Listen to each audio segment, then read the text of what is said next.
Hi there, my name is Bill Starnes, Senior Advisor at Mallard Advisors in Hockessin, Delaware. Today I'm going to talk briefly about how we assist clients with their stock option decisions. Because determining the right time to exercise stock options is the key to maximizing the value of this benefit. And what we do is help in three primary ways. One, we make sure clients understand exactly what they have, from the type of option to taxation issues, key dates, making sure beneficiaries are updated, and understanding their option agreements. Second, we help clients get organized so that they can see what they have. And third, we use a disciplined approach for making profitable exercise and sell decisions. When it comes to getting organized, we help clients see what they have.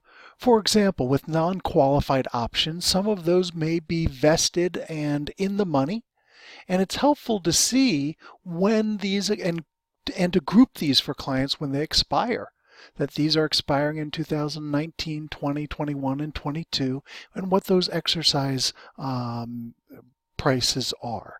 Or to see their restricted stock options and how these shares, when they will be vested and when they will receive the shares, and the potential value of receipt assuming current stock prices.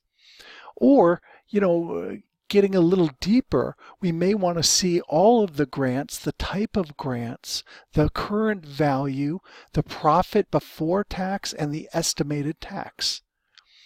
We may even want to see a forecast of how the grants will provide cash flow, net cash flow, on a year-by-year basis. But what most people want to talk about is, when do I exercise and sell these stock options? Do I just use it like a cash account and just exercise and sell when I need money? That is a typical strategy. But other typical strategies are to attempt to predict when the stock price will peak and to exercise at that time. Or just hoping for the best, right before the options expire.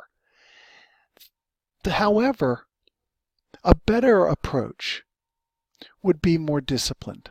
You see, during the time between vesting and expiration, the price for companies can fluctuate significantly, and no one can predict this movement.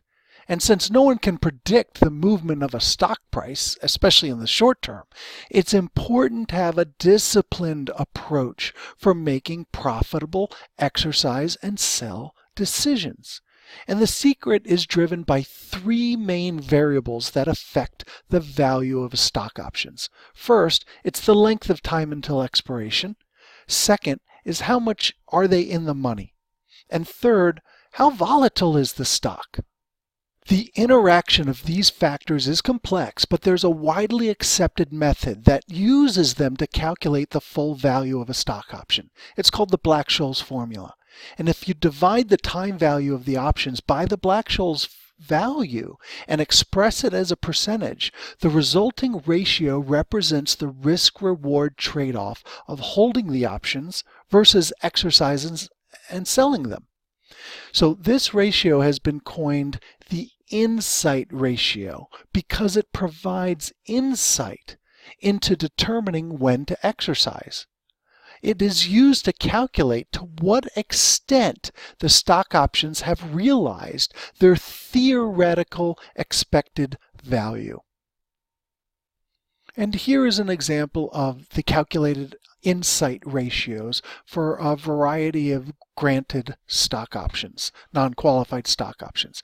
And we can see here that the first two grants have realized almost 99 or 96% of their theoretical value, whereas these have realized more like 70%.